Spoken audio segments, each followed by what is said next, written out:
Twist പറഞ്ഞു കൊടുക്കും അവർക്ക്. എന്താ ട്വിസ്റ്റ്? എന്താ ട്വിസ്റ്റ്? ട്വിസ്റ്റ് എന്താ പറഞ്ഞു കൊടുക്കുക? ട്വിസ്റ്റ് എന്താ പറഞ്ഞു കൊടുക്കുക അവർക്ക്? എന്താ ട്വിസ്റ്റ് എന്ന് അറിയില്ല. അങ്ങനെ നമ്മൾ രാത്രി ഒരു 9-9:30 അപ്പോഴാണ് അവിടെ ഒരു സൈഡിലൊരു കേരള റെസ്റ്റോറൻറ്റ് കിട്ടിയത്. മലയാളി നടത്തുന്ന ഒരു കേരള റെസ്റ്റോറൻറ്റ്. ആ റെസ്റ്റോറൻറ്റിൻ്റെ പേര് ബോളിവുഡ് മസാല. അങ്ങനെ ഒരു പരിചയപ്പെട്ടു. അന്ന് രാത്രി നൈറ്റ് ഫുഡ് കുരിപ്പേ അന്ന് രാത്രി നൈറ്റ് ഫുഡ് നമ്മൾ അവിടെ നിന്നായിരുന്നു. അങ്ങനെ നമ്മൾ ഓർഡർ ചെയ്ത് മൂപ്പര് ഡെലിവറി ചെയ്തു. അടുത്ത് തന്നെയായിരുന്നു, ഒരു അറൗണ്ട് ഒരു 400-500 മീറ്റേഴ്സേ ഉള്ളൂ. അങ്ങനെ മൂപ്പര് ഡെലിവറി ചെയ്തു. അങ്ങനെ നമ്മൾ കിടന്നുറങ്ങി അന്ന്. പിന്നെ അവിടുത്തെ 2-3 ബിയർ ട്രൈ ചെയ്തു. ബിയറിൻ്റെ പേര് ഞാൻ മറന്നുപോയി. അവിടുത്തെ കുറച്ച് ലോക്കൽ ബിയേഴ്സൊക്കെ ട്രൈ ചെയ്തു. പിന്നെ വോഡ്ക ട്രൈ ചെയ്തു. ട്വിസ്റ്റ് എന്ന് പറഞ്ഞു കഴിഞ്ഞാൽ നമ്മൾ രാത്രി ഇറങ്ങി. നമ്മൾ അതിന് മുന്നേ മറ്റേ വെതറൊക്കെ നോക്കിയിട്ടുണ്ടായിരുന്നു. അപ്പം നമ്മൾ ചൊവ്വാഴ്ചയാണ് അവിടുന്ന് കസ്ബേഗി ടു കുട്ടാസി പ്ലാൻ ചെയ്തത്. അപ്പം നമ്മൾ വെതറൊക്കെ നോക്കിയപ്പോൾ സ്നോഫോൾ ഉണ്ട് എന്നുണ്ടായിരുന്നു. അപ്പം ഈ റെസ്റ്റോറൻറ്റിലെ ഓണർ മൂപ്പരും പറയുന്നത് തലേദിവസം ചെറുതായിട്ട് സ്നോ ഉണ്ടായിരുന്നു, പക്ഷെ നമുക്കൊന്നും കാണാനില്ലായിരുന്നു സ്നോ. സമ്മറാണല്ലോ, സമ്മറിൻ്റെ സ്റ്റാർട്ടിങ് ആണ്, അതായത് റെയിൻ കഴിഞ്ഞിട്ട്. അപ്പം ആ ഒരു സീസണിലൊരു സ്നോ ഒന്നും നമ്മളൊന്നും പ്രതീക്ഷിക്കുന്നില്ല. പക്ഷേ ഗൂഗിളിൽ ട്യൂസ്ഡേ സ്നോ കാണിച്ചിരുന്നു. അപ്പോൾ നമ്മൾ കിടന്നുറങ്ങി. രാവിലെ എണീച്ച് നമ്മൾ നോക്കുമ്പം നമ്മൾ ഇന്നലെ രാത്രി കണ്ട ഒരു എന്താ പറയുക ഒരു ഏരിയ അല്ലായിരുന്നു. നമ്മൾ രാത്രി കണ്ട ഒരു സ്ഥലമല്ല നമ്മൾ രാവിലെ എണീറ്റപ്പം കാണുന്നത്. ഫുള്ള് വൈറ്റ് വാഷ് അടിച്ച പോലെ ഫുൾ സ്നോ വീണ് കിടക്കുകയാണ്. ഒരു 3 ഇഞ്ച് സ്നോ. ആ ഒരു ടൈമിൽ സ്നോഫോൾ ഇല്ലാത്തതാണ്. അപ്പം രാവിലെ നമ്മൾ വീണ്ടും GoTrip.gന്ന് നമ്മൾ കസ്ബേഗി ടു കുട്ടാസി കാറ് ബുക്ക് ചെയ്തിരുന്നു ഓൾറെഡി. അപ്പോൾ ഡ്രൈവർ 7:30 വരും. നമ്മൾ ഒരു 6 മണിയാകുമ്പോൾ എണീറ്റപ്പോൾ ഇത് കാണുന്ന കാഴ്ചതാണ്. അപ്പോൾ നമ്മൾ വേഗം ഓടി ഡ്രസ്സൊക്കെ മാറ്റി വേഗം പോയി. സ്നോ ആണല്ലോ, അപ്പോൾ നമ്മൾ കുറച്ച് ഫോട്ടോസൊക്കെ എടുത്തു. കുറച്ചധികം ഫോട്ടോസ് എടുക്കുന്നു, വീഡിയോസ് എടുക്കുന്നു. അപ്പോൾ ഡ്രൈവറെ മെസ്സേജ് വരുന്നു, ഞാനിവിടെ ഗുഡ്ഹൗരി എത്തിയിട്ടുണ്ട്, കുറച്ച് സമയം ലേറ്റ് ആവും, നമ്മൾ അങ്ങോട്ട് വരാമെന്ന് പറഞ്ഞിട്ട്. അങ്ങനെ നമ്മൾ അത്ര സമയം ഉണ്ടല്ലോ, നമ്മൾ ഫുൾ ഫോട്ടോ എടുക്കുന്നു. കുരിപ്പിൻ്റെ ആദ്യത്തെ സ്നോ കാണിച്ചു കൊടുക്കുന്നു. കുരിപ്പ് സ്നോ കണ്ടില്ലല്ലോ, സ്നോ കാണിച്ചു കൊടുക്കുന്നു. അങ്ങനത്തെ പരിപാടികളാണ്. ഈ വീഡിയോസ് എടുക്കുന്നു അന്നത്തെ ഫുൾ വീഡിയോസ് എടുത്ത് മുതലാക്കി. അപ്പോഴാണ് നമ്മൾ ആ കാര്യം അറിയുന്നത്. ഡ്രൈവർ മെസ്സേജ് അയക്കുന്നു, റോഡ്സ് ആർ ബ്ലോക്ക്ഡ്. ഗുഡാവരിയിൽ നിന്ന് റോഡ്സിൽ ആരും വിടുന്നില്ല, കാരണം അവലാഞ്ച്, അതായത് മറ്റേ മഞ്ഞും മറ്റേ കല്ലും ഒക്കെ കൂടി വീണ് റോഡ് ബ്ലോക്ക് ആവുന്നത് അത് പ്രെഡിക്റ്റ് ചെയ്തിട്ടുണ്ട് അവരുടെ നാഷണൽ എന്താ പറയുക, നമ്മുടെ ഈ വെതർ ഫോർകാസ്റ്റിൻ്റെ ആൾക്കാർ. അങ്ങനെ അപ്പം റോഡ് മൊത്തം അവർ ഭയങ്കര ഇതിലൊക്കെ ഭയങ്കര ഇതാവുന്ന മീൻസ് ഇതൊക്കെ ഭയങ്കര സീരിയസ് ആയിട്ട് എടുക്കുന്ന ആൾക്കാരാണ്. അപ്പോൾ അവർ പെട്ടെന്ന് ബ്ലോക്ക് ചെയ്തു. അതും അതിൻ്റെ ഒരു 1 month or 2 months, അതായത് വിൻ്റർ സീസണിൽ 3 months ബാക്ക് ഏതോ ഒരു റഷ്യൻ യുവതിയോ എങ്ങാനും കാറിൽ ഇങ്ങനെ അവലാഞ്ച് പെട്ട് മൂപ്പത്തി മരിച്ചു പോയിട്ടുണ്ട്. അപ്പം മൂപ്പര് അവിടെ റോഡ് ബ്ലോക്കാക്കി. അപ്പം ഇയാൾ പറയുന്നത് നമുക്ക് അറിയില്ല എപ്പോഴാണ് ഓപ്പൺ ആവുകയെന്ന്. ഇവർ പറയുന്നത് 1 മണിക്കൂറിൽ ഓപ്പൺ ആവും, അല്ല 2 മണിക്കൂറിൽ ഓപ്പൺ ആവുമെന്നാണ് ഇവിടുത്തെ ആൾക്കാർ പോലീസ് പറയുന്നത് എന്നാണ് പറഞ്ഞത്. നമ്മൾ ഓക്കെ പറഞ്ഞു, എന്ത് ചെയ്യാൻ പറ്റും, ഒറ്റ റോഡേ ഉള്ളൂ, പിന്നെ അപ്പുറത്ത് റഷ്യയാണ്, ഇവിടേക്ക് വരാൻ ഒറ്റ റോഡേ ഉള്ളൂ.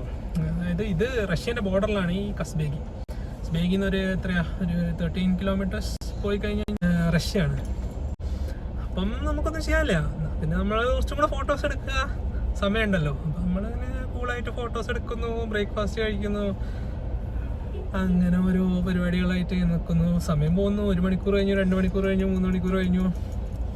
ഡ്രൈവർ പിന്നെ അയാൾ എന്താ ചെയ്യേണ്ടത് വെച്ച്, വേറെ ട്രിപ്പ് ബുക്ക് ചെയ്യണോ അതോ വെയിറ്റ് ചെയ്യണോ പറഞ്ഞപ്പോൾ നമുക്ക് ഇവിടുന്ന് അങ്ങോട്ട് പോകാൻ ഓപ്ഷൻ ഒന്നുമില്ല, ഇവിടുന്ന് അങ്ങോട്ട് ഒറ്റ റോഡല്ലേ ഉള്ളൂ. നമ്മൾ വെയിറ്റ് ചെയ്യുമെന്ന് പറഞ്ഞു. അങ്ങനെ മൂപ്പര് 4 hours ആയി കഴിഞ്ഞപ്പോൾ മൂപ്പര് മെസ്സേജ് അയച്ചു, ഉച്ചയ്ക്ക് ശേഷം റോഡ് തുറക്കാൻ സാധ്യത ഉണ്ട് എന്ന് പറഞ്ഞ് മെസ്സേജ് അയച്ചു.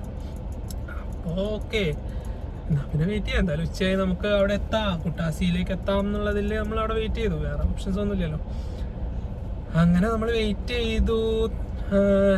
ഉച്ചക്കത്തെ ഫുഡ് കഴിച്ചു, നടക്കാൻ പോയി. മൂപ്പര് പിന്നെ മെസ്സേജ് ഒന്നുമില്ല. ഞാൻ ഇടയ്ക്ക് മെസ്സേജ് അയക്കുമ്പോൾ മൂപ്പര് പറയും നോ അപ്ഡേറ്റ്സ്, റോഡ് ബ്ലോക്കാണ്, പോലീസുകാരൊന്നും പറയുന്നില്ല. അങ്ങനെ നമ്മൾ വെയിറ്റ് ചെയ്തു. ഒരു 3:30 ആവുമ്പം ഞങ്ങൾ നടന്നുകൊണ്ടിരിക്കുമ്പം ഇവിടുന്ന്, അതായത് തിബിലിസി എന്ന് പറഞ്ഞ ബോർഡ് വെച്ചിട്ട് അവിടെ ഒരു എന്താ പറയുക വാൻസ് ഉണ്ട്, അങ്ങനെ ഷെയർ ടാക്സി പോലുള്ള. അപ്പോൾ അവരിങ്ങനെ വിളിക്കുന്നുണ്ട് തിബിലിസിക്ക് പോകാൻ. അപ്പോൾ ഒരു മെസ്സേജ് വന്നു, driver okay roads are open, ഞാനൊരു മണിക്കൂർ അല്ലെ ചിലപ്പോൾ കുറച്ച് എക്സ്ട്രാ മണിക്കൂർ എടുത്തിട്ട് ഞാൻ അവിടെ എത്തും. മൂപ്പര് രാവിലെ ഒരു 6 മണിക്ക് വന്ന് അവിടെ വെയിറ്റ് ചെയ്യുന്നതാണ്. 7 ആകുമ്പോൾ മൂപ്പര് വന്ന് വെയിറ്റ് ചെയ്ത് ഇപ്പോൾ വൈകുന്നേരം 4 മണിയായി. നല്ലൊരു മനുഷ്യനായിരുന്നു, പേര് ഞാൻ മറന്നുപോയി. ജോർജി എന്നെങ്ങാനാണ് പേര്. അങ്ങനെ നമ്മൾ ഓക്കെ പറഞ്ഞു. മൂപ്പര് പറഞ്ഞു 1 മണിക്കൂറല്ല മാക്സിമം, കുറച്ച് ടൈം കൂടെ വരുമ്പോൾ എക്സ്ട്രാ ട്രാഫിക് ആണ്, കാരണം അത്രയും വണ്ടികൾ വരുന്നല്ലേ ബ്ലോക്ക് കഴിഞ്ഞിട്ട് അല്ലേ കുഞ്ഞ.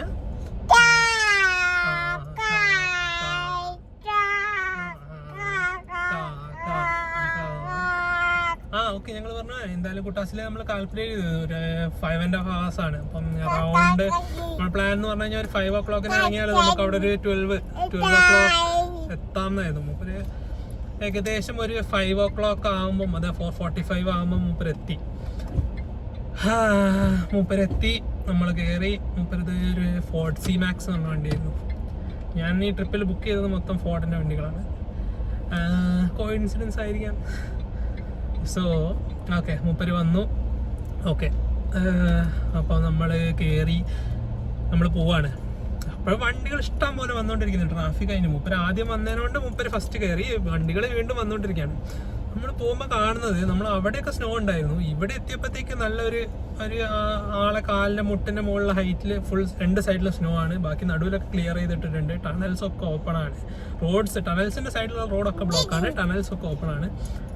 അങ്ങനെ നമ്മൾ അവിടുന്ന് സ്റ്റാർട്ട് ചെയ്തു. നമ്മൾ എവിടെയും നിർത്തിയില്ല. നമ്മൾ ഒരൊറ്റ ബ്രേക്ക് എങ്ങനെ എടുത്തുള്ളൂ. ഒരൊറ്റ ബ്രേക്ക് പെട്രോൾ പമ്പിൽ നിർത്തി ചെറുതിന് ഫുഡ് കൊടുക്കാൻ.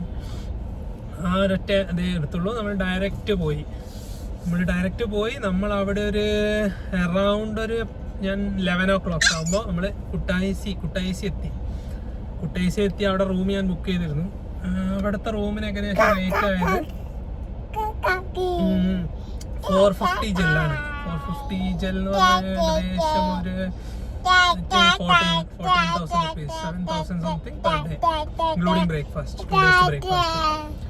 നമ്മൾ ഈ പ്രാവശ്യം പ്ലാൻ ചെയ്ത് അധികം 2 days in a place rush ചെയ്യണ്ട. നമ്മൾ 2 days ജസ്റ്റ് കാണും. ഓക്കെ, അന്നത്തെ പ്ലാൻ. അപ്പോൾ അന്ന് കഴിഞ്ഞു. അന്ന് വന്ന് കിടന്നുറങ്ങിയില്ലേ? നമ്മൾ അന്ന് വന്ന് കിടന്നുറങ്ങി. പിറ്റേ ദിവസം നമ്മളെ പ്ലാൻ എന്ന് പറഞ്ഞു കഴിഞ്ഞാൽ മാർട്ടിവില്ലി കാനിയൻ. അവിടെ ഒരു കാനിയൻ ഉണ്ട്, ഗൂഗിളിലൊക്കെ അടിച്ചു നോക്കിയാൽ അടിപൊളി ഫോട്ടോസൊക്കെ കിട്ടുന്ന അടിപൊളി കാനിയൻ. പിന്നെ ഒരു കേവ്സ് ഉണ്ട്, കേവ് എക്സ്പ്ലോറേഷൻ ടൂർസ്. അതിൻ്റെ പേര് ഞാൻ പറഞ്ഞു,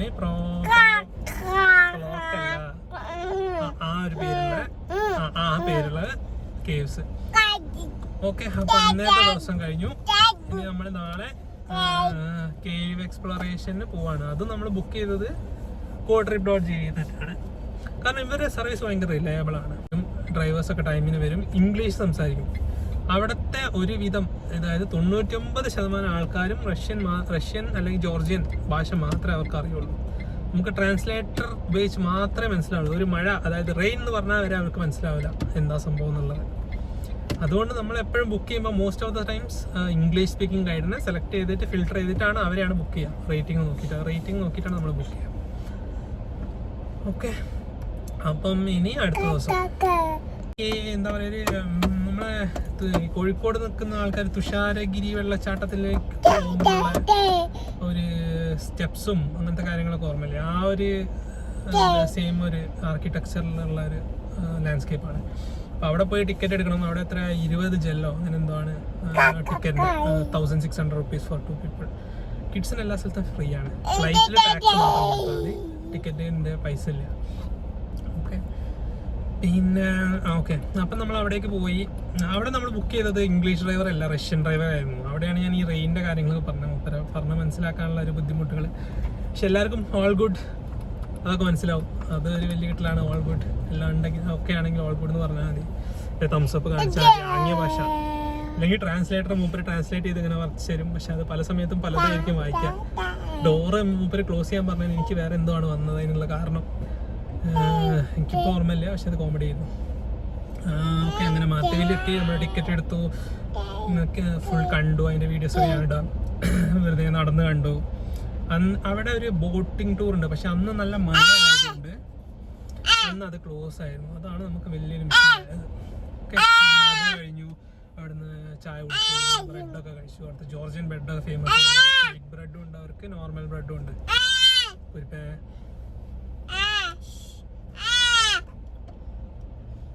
അങ്ങനെ കഴിച്ചു. ഇനി നമ്മളത് കഴിഞ്ഞ് കേവ് എക്സ്പ്ലോറേഷന് പോവാണ്. അത് കഴിഞ്ഞ് നമ്മൾ അവിടെ നിന്ന് ഒരു around 1 hour or 45 minutes drive കേവിലെത്തി. കേവ് ഒരു ആർട്ടിഫിഷ്യലി മെയ്ഡ് കേവാണ്. സ്റ്റെപ്പൊക്കെ ആയിട്ട് ഒരു നാച്ചുറാലിറ്റി കിട്ടില്ല ഫ്ലൈറ്റൊക്കെ വെച്ചിട്ട്. എനിക്കത്ര ഇഷ്ടപ്പെട്ടില്ല. അതിൻ്റെ വീഡിയോസ് ഞാൻ കൊടുക്കാം. I did not like it. എന്താ പറയുക, ആർട്ടിഫിഷ്യൽ ടൈപ്പ് കേവ്സ് ആയതുകൊണ്ടായിരിക്കാം. അങ്ങനെ ഞങ്ങൾ കേവ് ടൂർ എന്ന ഒരു ഗൈഡ് ഉണ്ടായിരുന്നു. മുപ്പത്തി ഇങ്ങനെ പറഞ്ഞുതരാം, ഇങ്ങനെയൊക്കെയാണ് ഫോർമേഷൻസ്. കേവിൽ മെയിനായിട്ട് ഈ വെള്ളം വീണിട്ട് അതിൻ്റെ കണ്ടൻസ് ഉണ്ടാവില്ല, മറ്റേ സോൾട്ട് അങ്ങനത്തെ കാര്യങ്ങളൊക്കെ വീണിട്ടുണ്ടായ ഒരു കേവാണ്. അങ്ങനെ 1 inch കേവിൻ്റെ ആ ഒരു സ്ട്രക്ചർ ഉണ്ടാവാൻ അറൗണ്ട് 10 million years അങ്ങനെ എന്തോ ആണെന്ന് ഗൈഡ് പറഞ്ഞത്. അതൊരു നല്ലൊരു പുതിയ അറിവായിരുന്നു. കേവ് മൊത്തം കണ്ടു. എന്തോ ലൈറ്റ് ആൻഡ് ഷോ ഉണ്ടായിരുന്നു, അത് കണ്ടു. കുട്ടേസിയിലെത്തി. പിന്നെ ഞങ്ങൾ ഇറങ്ങി. അന്ന് വൈകുന്നേരം പിന്നെ നമ്മൾ പോയത് അന്ന് എവിടെയാ കുരിപ്പ പോയത്?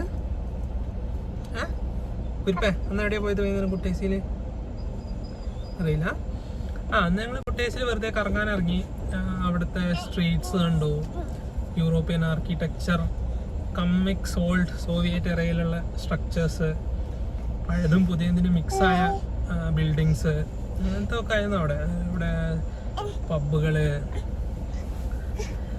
ഈ ജോർജിയയിൽ ഏറ്റവും ഫേമസ് വൈനാണ് ജോർജിയൻ വൈൻ. അതിന് നമ്മൾ പോകുന്നുണ്ട് തിബിലിസിന്ന് വൈൻ ടൂറിനൊക്കെ. അപ്പോൾ പറയാം. അങ്ങനെ നമ്മൾ കുട്ടേസി കണ്ടു, കുട്ടേസി നഗരം കണ്ടു. പിന്നെ അവിടെ പ്രത്യേകിച്ചൊന്നുമില്ല. ഈ ഒരു മാത്തവില്ലി കാനിയൻ മാത്രമേ ഉള്ളൂ. ഒരു 1 day ട്രിപ്പ് വേണമെങ്കിൽ നിങ്ങൾക്ക് തിബിലിസിന് പോയി വരാവുന്ന ഒരു ദൂരേ ഉള്ളൂ കുട്ടേസി. ഈ 2 സ്ഥലങ്ങളും കവർ ചെയ്തിട്ട് നമുക്ക് തിരിച്ചു വരാം. അങ്ങനെ പ്ലാൻ. നമുക്ക് കുറച്ച് റിലാക്സ്ഡ് ആയ ട്രിപ്പ്, അതായത് കുറച്ച് നേരം നമുക്ക് ഇരുന്ന് അങ്ങനെ റഷ് ചെയ്യണ്ടെന്നുള്ള രീതിയിലായതുകൊണ്ട്, ഇവനൊരു റഷ് ആവുന്നതിനോട് മാത്രമാണ് ഞങ്ങൾ അങ്ങനെ ബുക്ക് ചെയ്തത്. അല്ലെങ്കിൽ ജസ്റ്റ് 1 day ട്രിപ്പ് പോയി വരാവുന്ന സ്ഥലമാണ് ഈ കുട്ടേസി.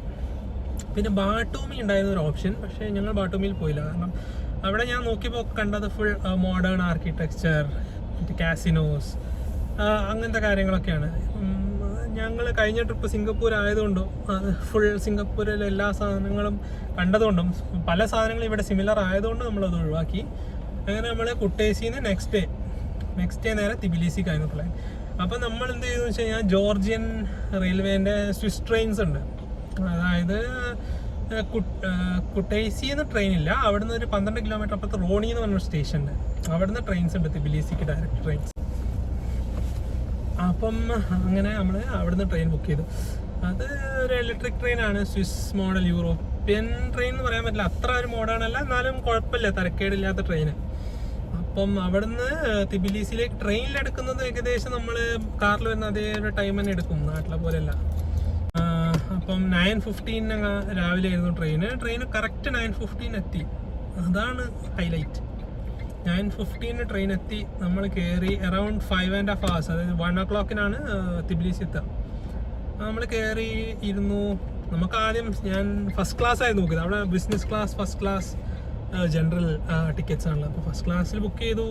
അവിടെ ട്രെയിൻ സ്റ്റേഷനിൽ നിന്നപ്പം സ്റ്റേഷൻ മാസ്റ്റർക്ക് ലിസ്റ്റിൽ കാണുന്നില്ല, പേര് കാണുന്നില്ല. പറഞ്ഞു ഈ ട്രെയിനിലൊന്നുമല്ല. പിന്നെ ഞാൻ അത് നോക്കി. അപ്പം മൂപ്പർക്ക് വേറെ ആളെ വിളിച്ചു. അങ്ങനെ പറഞ്ഞു ഫസ്റ്റ് ക്ലാസ് ആണ്, മുന്നിലാണ്. അപ്പം നമ്മൾ ട്രെയിനൊക്കെ ജനറലിൽ കയറി. അങ്ങനെ ഫസ്റ്റ് ക്ലാസ്സിൽ മൂവ് ചെയ്തു. നമ്മളവിടെ ഇരുന്നു. അറൗണ്ട് 5.5 hours ഉറങ്ങി. വേറെ ഒന്നും ചെയ്യാനില്ല. കുറച്ച് നേരം കാഴ്ചകൾ കണ്ടു, പിന്നെ ഉറങ്ങി. അങ്ങനെ 12:45 15 minutes നേരത്തെ, 15 minutes നേരത്തെ നമ്മൾ തിബിലിസിയിലെത്തി. ഇനിയുള്ളത് തിബിലിസി എക്സ്പ്ലോറേഷൻ ആണ്. 2 days. ലാസ്റ്റ് ഡേ ഒരു 5 o'clock നമുക്ക് തിരിച്ചിട്ടുള്ള ഫ്ലൈറ്റ്. അങ്ങനെ നമ്മൾ തിബിലിസി എത്തി. അന്ന് നമ്മൾ 3 ദിവസത്തേക്ക് ഒരേ ഹോട്ടലായിരുന്നു ബുക്ക് ചെയ്തത്. ഒരു ഷോട്ടാറ്റ് റസ്റ്റ് വെല്ലി അങ്ങനെയാണ് തോന്നുന്നു, അവിടെയാണ് ബുക്ക് ചെയ്തത്. അതായത് ലിബർട്ടി സ്ക്വയർ, അവിടുത്തെ ഒരു ഫേമസ് എന്താ പറയുക, എല്ലാ സ്ഥലത്തും ഒരു സ്ക്വയർ ഉണ്ടാവുമല്ലോ ഫേമസ് ആയിട്ടുള്ള, അത് ലിബർട്ടി സ്ക്വയർ ആണ് തിബിലിസിയിൽ. അവിടുന്ന് അറൗണ്ട് എത്രയാ, ഒരു നടക്കാവുന്ന ദൂരം, ഒരു 500-600 മീറ്റേഴ്സ് ഉള്ളിലായിരുന്നു ഈ ഹോട്ടലിൻ്റെ ഫോട്ടോസൊക്കെ ഞാൻ വീഡിയോയിൽ കൊടുക്കാം. ഓക്കെ, അന്ന് വൈകുന്നേരം നമ്മൾ ഇറങ്ങി തിബിലിസി. അന്ന് വൈകുന്നേരം എവിടെയാണ് പോയത്? അന്ന് വൈകുന്നേരം ജസ്റ്റ് ഒന്ന് ഇറങ്ങി തിബിലിസിയിലെ towns, happening places, Liberty Square, അവിടുത്തെ റെസ്റ്റോറൻറ്റ്സ്, അങ്ങനത്തെ കാഴ്ചകളിലേക്ക് പോയി. പിന്നെ അങ്ങനെ അന്ന് അവിടെ ചിലവഴിച്ചു. പിന്നെ ഒരുവിധം എല്ലാ സ്ഥലത്തും സ്ട്രോളർ സപ്പോർട്ട് ഉണ്ട്. കുട്ടേസിയിൽ പല സ്ഥലങ്ങളിലും സ്ട്രോളർ സപ്പോർട്ട് ഇല്ലായിരുന്നു, അതൊരു വലിയ ബുദ്ധിമുട്ടായിരുന്നു. പക്ഷേ ഇവിടെ അധിക സ്ഥലങ്ങളിലും സ്ട്രോളർ അലൗഡാണ്, അതായത് അതിനുള്ള വേ ഉണ്ട്, സ്ട്രോളർ വീൽ ചെയറിനൊക്കെ ഉള്ള വേ. സോ അതൊക്കെ കണ്ടു, വെറുതെ നടന്നു, കുറേ ഫോട്ടോസ് എടുത്തു, തിരിച്ച് റൂമിൽ വന്നു. അന്നത്തെ നൈറ്റ് കഴിഞ്ഞു. പിറ്റേ ദിവസം നമ്മളുടെ പ്ലാൻ എന്താണെന്ന് വെച്ച് കഴിഞ്ഞാൽ, നമ്മൾ ഫസ്റ്റ് പ്ലാൻ എന്ന് പറഞ്ഞു കഴിഞ്ഞാൽ നമ്മൾ ഏതെങ്കിലും ഒരു ജോർജിയ വൈൻ കണ്ടുപിടിച്ചത് ജോർജിയയിലാണല്ലോ, ഈ അറൗണ്ട് എത്ര വർഷങ്ങൾക്ക് മുന്നേ. അപ്പോൾ ഇവരാണ് ഫസ്റ്റ് വൈൻ ഉണ്ടാക്കിയെന്ന് പറയപ്പെടുന്നത്. സോ നമ്മൾ എന്തായാലും ഒരു വൈൻ യാർഡ് അല്ലെങ്കിൽ വൈൻ ഫാക്ടറിയിൽ നമ്മൾ പോകാൻ തീരുമാനിച്ചു. അപ്പോൾ നമ്മൾ ഒന്നും ബുക്ക് ചെയ്തില്ല, നമ്മൾ പ്രീ പ്ലാൻ ചെയ്യാത്തതാണ്. നമ്മളിങ്ങനെ സെർച്ച് ചെയ്തു. എല്ലാ wine factory around 200-250 kilometres 300 kilometres അപ്പുറത്താണ്. കക്കേട്ടി എന്ന് പറഞ്ഞ റീജിയനിലാണ് ഈ മോസ്റ്റ് വൈനറീസ് ഉള്ളത്. അപ്പോൾ നമ്മൾ സെർച്ച് ചെയ്തപ്പോൾ നമുക്കൊരു വൈനറി കിട്ടി, അറൗണ്ട് 80 കിലോമീറ്റേഴ്സ്. ആ ഒരു കക്കേത്തിൻ്റെ സ്റ്റാർട്ടിങ്ങിലുള്ള ഒരു വൈനറി കിട്ടി. അപ്പോൾ നമ്മൾ അവിടെ പോകാൻ തീരുമാനിച്ചു. നമ്മൾ പെട്ടെന്ന് ക്യുക്കായിട്ട് അവരെ വിളിച്ചു. അപ്പോൾ അവർ പറഞ്ഞു ഓക്കെ, കറക്റ്റ് 12 o'clock നമ്മൾ ബുക്ക് ചെയ്തത്. അപ്പോൾ കറക്റ്റ് 12 എത്തണം, വേറെ ഗ്രൂപ്പ് ഉണ്ട് എന്നൊക്കെ പറഞ്ഞു. നമ്മൾ പറഞ്ഞു ഓക്കെ, നമുക്ക് എത്താം. അങ്ങനെ നമ്മൾ പെട്ടെന്ന് പരിപാടി തീർത്തു. വീണ്ടും ഗോ ട്രിപ്പിൽ ബുക്ക് ചെയ്തു. ക്യാബ് ഡ്രൈവർ വന്നു. 10:15 ബുക്ക് ചെയ്യുന്നത്, 11 മണിക്കുള്ള ക്യാബിന്. അപ്പം മൂപ്പര് കറക്റ്റ് സമയത്തിന് വന്നു. മൂപ്പർക്ക് വേറെ ഏതോ ബുക്കിംഗ് ഉണ്ടായിരുന്നു, അത് ക്യാൻസലായി. അതുകൊണ്ട് മൂപ്പര് പെട്ടെന്ന് വരാൻ പറ്റിയെന്ന് പറഞ്ഞു. അങ്ങനെ മൂപ്പര് വന്നു. നമ്മൾ പോയി. ഈ പോകുന്ന വഴിക്ക് നല്ല ലാൻഡ്സ്കേപ്സ് ഒക്കെ അടിപൊളിയാണ്. ഈ ചെറി ബ്ലോസം ഉള്ള ടൈമായിരുന്നു. അങ്ങനെ അതൊക്കെ കണ്ടു. ഗ്രാമക്കാഴ്ചകളാണ്, ഉള്ളോട്ടുള്ള ഗ്രാമങ്ങളാണ് കക്കേത്തിയിലൊക്കെ. റോഡ്സും 4 ലൈൻ ഒന്നല്ല, 2 ലൈനാണ് റോഡ്സ്. പക്ഷേ റോഡ്സ് ആർ ഗുഡ്. അങ്ങനെ പോയി. നമ്മൾ വൈകുന്നേരം എത്തുമ്പോൾ ഒരു 12:30. അപ്പോൾ അവിടെ വേറെ എന്തോ ഒരു ഫംഗ്ഷൻ ഓൾറെഡി ബുക്ക്ഡ് ആയിരുന്നു 12:30. അപ്പോൾ നമ്മളോട് പറഞ്ഞു കുറച്ച് വെയിറ്റ് ചെയ്താൽ. ആദ്യം പറഞ്ഞു നമ്മളൊരു വേറെ ഗ്രൂപ്പ് ഉണ്ട്, ഒരു 6 വൈൻ ടേസ്റ്റിങ്ങിൻ്റെ ഒരു ഗ്രൂപ്പ് ഉണ്ട്, അവരുടെ കൂടെ ചേരാം. അവർ അറൗണ്ട് 12 people ഉണ്ട്. അപ്പോൾ ഒരുമിച്ച് ചെയ്യാം. നമ്മൾ ചോദിച്ചാൽ നമുക്ക് 6ൻ്റെ ആവശ്യമില്ല, നമുക്കൊരു 4 മതി, ലീസ്റ്റ് മതി. അങ്ങനെയാണെങ്കിൽ പിന്നെ അതുമല്ല, നമുക്ക് ഗ്രൂപ്പിനോട് ചെയ്യാൻ താല്പര്യം, നമുക്ക് സ്വന്തമായിട്ട് ചെയ്യുകയാണെങ്കിൽ ജിവാനി വൈനറി എന്നാണ് അവരുടെ പേര്. അപ്പം നമുക്ക് ചെയ്യാൻ പറ്റുമെന്ന് വെച്ചാൽ. അപ്പോൾ അവർ പറഞ്ഞു ഓക്കെ, ഞാൻ കുറച്ച് തിരക്കിലാണ്, പക്ഷേ നമുക്ക് ശരിയാക്കാമെന്ന് പറഞ്ഞാൽ ഒരു 20 minutes വെയിറ്റ് ചെയ്യാൻ പറഞ്ഞു. അപ്പോൾ നമ്മൾ അവിടെ ഇരുന്ന് നമ്മൾ രാവിലെ ഒന്നും കഴിച്ചില്ല. അപ്പം നമ്മൾ റെസ്റ്റോറൻറ്റിൽ പോയി ഫുഡൊക്കെ ഓർഡർ ചെയ്ത് പകുതിയായി. ഫുഡ് ഓർഡർ ചെയ്ത് കുറച്ച് സമയം കഴിഞ്ഞപ്പം ഈ വൈൻ ക്ലാസ് എടുക്കുന്ന മൂപ്പത്തി വന്നു, ഒരു ആള് വന്നു. അവർ നമുക്ക് ഉത്ഭവത്തെ ഫസ്റ്റ് വൈൻ ഫാക്ടറി ടൂറായിരുന്നു, ഫുൾ കാണിച്ചു തന്നു. വൈൻ യാർഡ് എങ്ങനെയാണ്, വൈൻ എങ്ങനെയാണ് പ്രോസസ്സ് ചെയ്യുന്നത്, കാര്യങ്ങളൊക്കെ കാണിച്ചു തന്നു. അത് കഴിഞ്ഞ് വൈൻ ടേസ്റ്റിംഗ് ആയി. വൈൻ ടേസ്റ്റിങ്ങിൽ നമുക്ക് അറൗണ്ട് 4 വൈൻസ് വന്നു. ഓരോന്നായിട്ട് ടേസ്റ്റ് ചെയ്യാൻ, എന്നിട്ട് അവർ എക്സ്പ്ലെയിൻ ചെയ്ത് തരും എന്താണ് ഇത് എന്താണെന്ന്. അങ്ങനെ ക്ലാസ്സൊക്കെ കേട്ടു. ക്ലാസ്സൊന്നും വലിയ രസമൊന്നുമില്ല, വൈൻ ടേസ്റ്റിംഗ് നല്ലതായിരുന്നു. പിന്നെ അവർ ലോക്കൽ ഡ്രിങ്ക്, എന്തോ ഒരു ചാച്ച എന്ന് പറഞ്ഞ ഡ്രിങ്ക് ഉണ്ട് അവർക്ക്. ഈ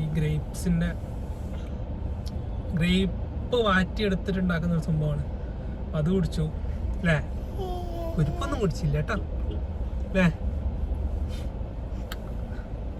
കുരിപ്പൊന്നും കുടിച്ചില്ല.